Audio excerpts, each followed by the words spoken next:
ધૃતરાષ્ટ્ર આંધળા હતા, પણ જ્યારે તેમને ખબર પડી કે ગાંધારીને 100 સંતાનોના જન્મ દેવાનું વરદાન છે, ત્યારે તેમનું આંધળાપણાનું દુઃખ છે તે મટી ગયું હતું. ધૃતરાષ્ટ્રને 100 પુત્રો અને 1 પુત્રીનો જન્મ થયો.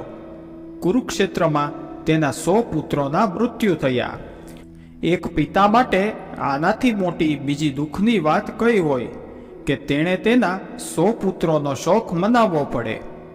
ભગવાન શ્રી કૃષ્ણએ ગીતાનો જે સંદેશ આપ્યો હતો તેને અર્જુનની સાથે સાથે સંજય અને ધૃતરાષ્ટ્રે પણ સાંભળ્યો હતો. તેમાં ભગવાન શ્રી કૃષ્ણએ કહ્યું હતું કે બધું જ પહેલાથી નિર્ધારિત છે.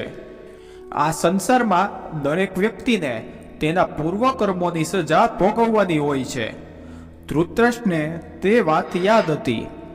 દુર્યોધન અને દુશાસન મુખ્ય રૂપથી પાંડવો અને દ્રૌપદીના દોષી હતા. તેના મૃત્યુને ધૃતરાષ્ટ્ર કર્મદંડોથી સરખાવતો હતો, પરંતુ બાકીના પુત્રોની તો કોઈ ભૂમિકા ન હતી, તો તે શું કામ માર્યા ગયા? તે પ્રશ્ન ધૃતરાષ્ટ્રને બહુ જ પરેશાન કરી રહ્યો હતો. મહાભારતનું યુદ્ધ સમાપ્ત થયા પછી ધૃતરાષ્ટ્રે ભગવાન શ્રી કૃષ્ણને પૂછ્યું, મારો જન્મ આંધળો થયો, મારા 100 પુત્રો પણ માર્યા ગયા. હે પ્રભુ, મેં એવા ક્યાં પાપ કર્યા છે કે આ સજા મને મળી રહી છે? તમે અર્જુનને કહ્યું છે કે જે પણ થાય છે તે કર્મોનું ફળ હોય છે. મારા આંધળા થવા પાછળ અને 100 પુત્રોના વધ પાછળ શું કારણ છે? કૃપા કરીને મને જણાવો. મારા પુત્રોને ખોવાની પીડામાં મને આ જાણીને રાહત મળશે. ભગવાન શ્રી કૃષ્ણએ કહ્યું કે હે ધૃતરાષ્ટ્ર, તમે બરાબર સાંભળ્યું હતું કે કર્મની સજા ભોગવવી જ પડે છે. તેનાથી કોઈ પણ બચી શકતું નથી. રાજા અને સમર્થવાન લોકોને કર્મોની સજા વિશેષ રૂપથી ભોગવવી પડે છે. ઈશ્વર તેમને સમર્થવાન બનાવે છે તો તેની પાસે વધારે જવાબદારીની પણ આશા રાખે છે. કંઈક પામવા માટે કંઈક તો સામે દેવું જ પડે છે. તમે આ જન્મમાં પણ રાજા છો અને પૂર્વ જન્મમાં પણ રાજા હતા, અને તમે ઘણા પાપ કર્મ કર્યા છે. આ સાંભળીને ધૃતરાષ્ટ્ર અધીરા થઈ ગયા અને બોલ્યા, હે કેશવ, મેં આ જન્મમાં જે કંઈ કર્યું છે તે મારી સામે છે. એક રાજા અને એક મોટા પરિવારના મુખિયા હોવાને લીધે મને આ જ ઉચિત લાગ્યું, પણ હું પૂર્વજન્મના રહસ્યને જાણવા માટે ઉત્સુક છું.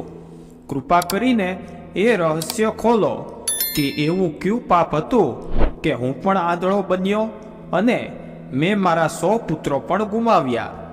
ભગવાન શ્રી કૃષ્ણએ ધૃતરાષ્ટ્રને પૂર્વજન્મોની યાદ અપાવવાનું શરૂ કર્યું અને તેના પૂર્વજન્મ તરફ લઈ ગયા.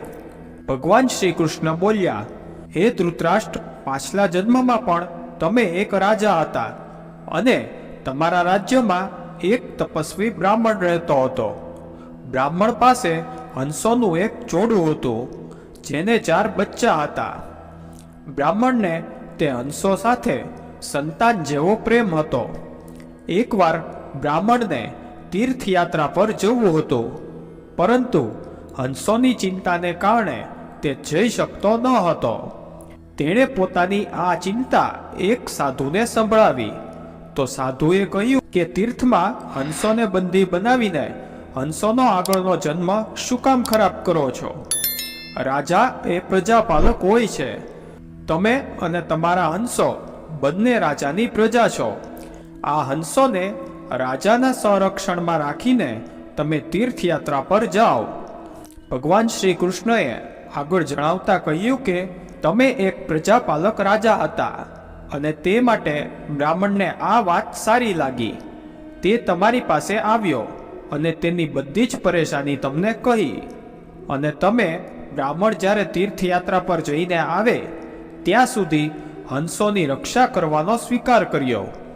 બ્રાહ્મણે હંસો અને તેના બચ્ચાઓને તમારી પાસે રાખીને તીર્થયાત્રા પર ગયો અને હંસ તમારા મહેલના તળાવમાં રહેવા લાગ્યા.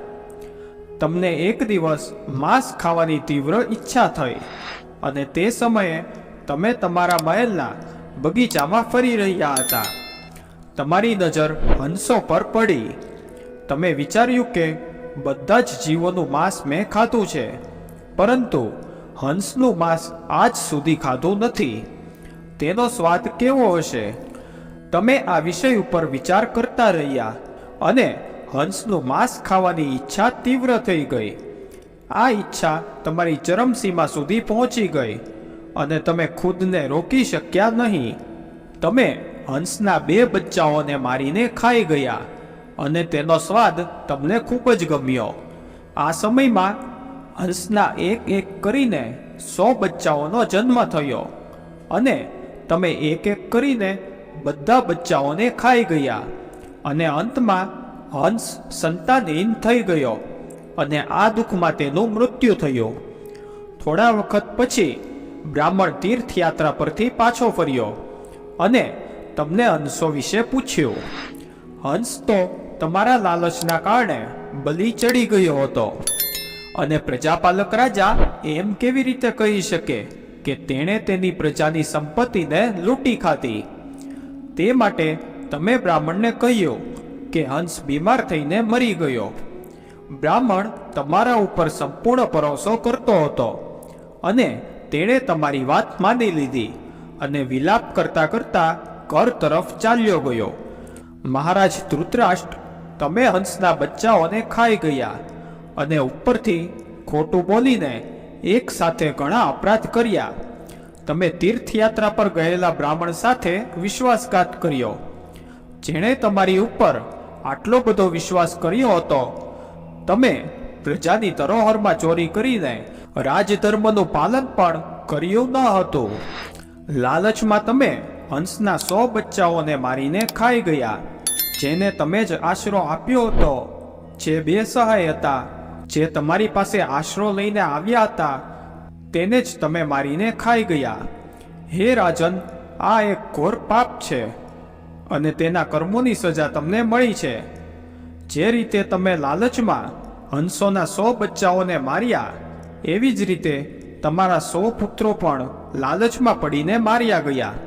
જેણે તમારી ઉપર આંખ બંધ કરીને ભરોસો કર્યો હતો, તે તીર્થયાત્રી સાથે તમે ખોટું બોલ્યા અને રાજધર્મનું પાલન પણ ન કર્યું. જો કોઈ તમારા ઉપર આંખ બંધ કરીને વિશ્વાસ કરે છે, તો તેનો વિશ્વાસ ક્યારેય પણ તોડવો જોઈએ નહીં. આ વિશ્વાસઘાતના કારણે તમે આંધળા અને રાજકાજમાં પણ નિષ્ફળ વ્યક્તિ બન્યા. ભગવાન શ્રી કૃષ્ણએ કહ્યું કે સૌથી મોટું કપટ એ વિશ્વાસઘાત છે અને તમે તેનું જ ફળ ભોગવી રહ્યા છો. તો મિત્રો, જો તમને આ વિડીયો પસંદ આવ્યો હોય તો વિડીયોને લાઈક અને શેર અવશ્ય કરજો અને કોમેન્ટ બોક્સમાં જય શ્રી કૃષ્ણ જરૂરથી લખજો. સાથે ચેનલ પહેલીવાર જોઈ રહ્યા હોય તો ચેનલને સબસ્ક્રાઇબ જરૂરથી કરજો.